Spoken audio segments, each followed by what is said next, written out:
One of the most helpful things to do as soon as you start to feel yourself escalate into anxiety is to use the energy that's rising and any kind of posture that opens you up. And I'll show you, these are some invigorating postures, and that's one of the best ways to start, is to start with stimulating, invigorating postures, because that will meet the rise of chaotic energy that you feel in the anxiety. This is a simple pose. You take the hands behind, press the palms into the floor, gaze up, open through the chest. Now pull the toes back. This gets the hamstrings, backs of the knees, which is never fun.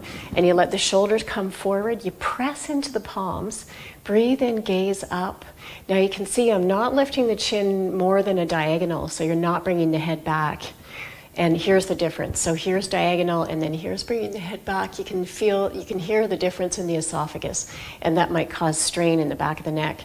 So you're pressing here, you're opening, you're pressing the heels out, pulling the toes back, and you really pull in through the lower core. So you support the low back from the front, and you're pressing into the hands.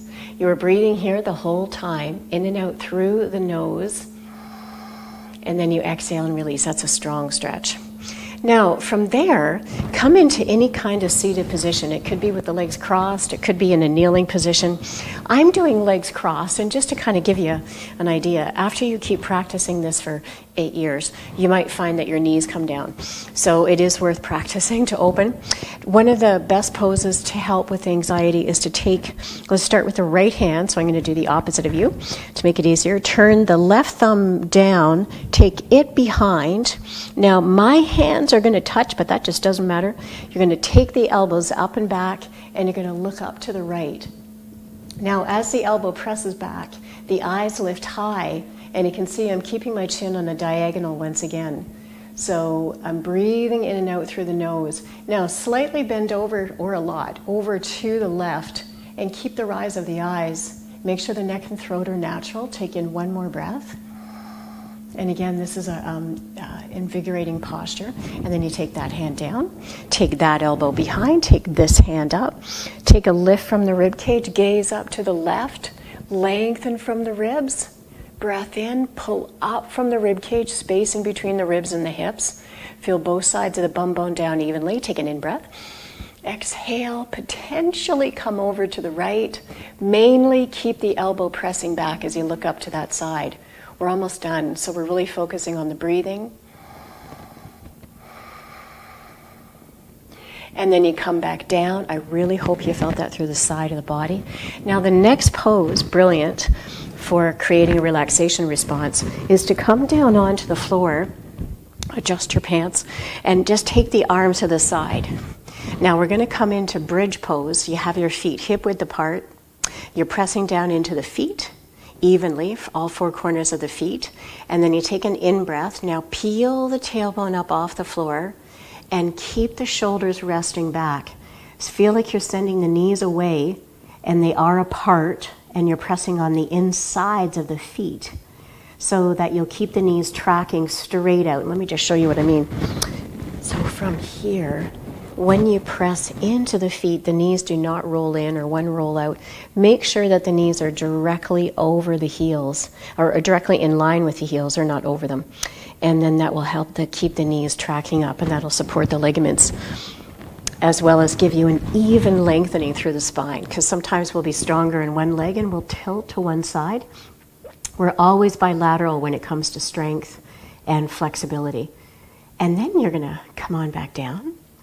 And then you're going to pull the knees into the chest, pull the knees wide, come on into happy baby, bring the feet up, hold on to the low legs or the feet if you have short legs, and bend the knees to the outside, let the elbows bend, be happy.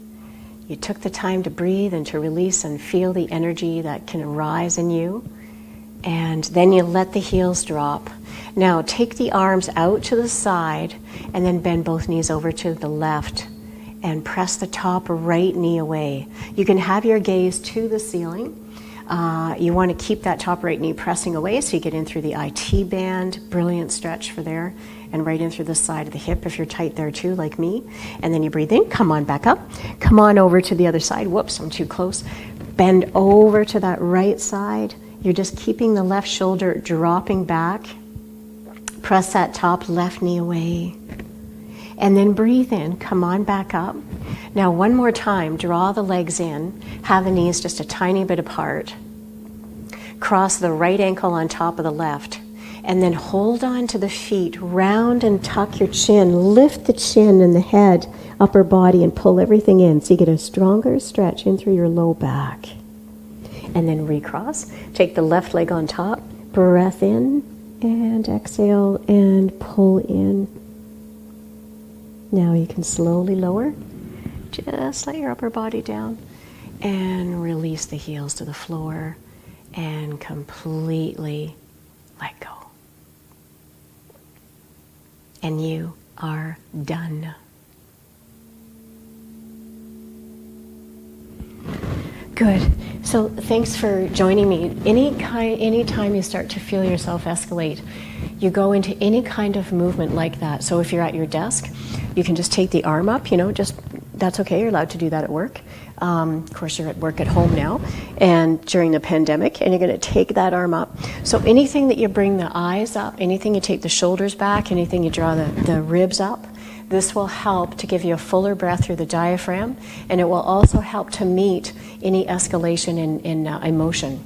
And this will change the receptors in the brain because of the way your eyes are moving up and what happens there in the brain, as well as the deeper breath will change the hormonal shift that's trying to occur during during menopause, that too, during anxiety.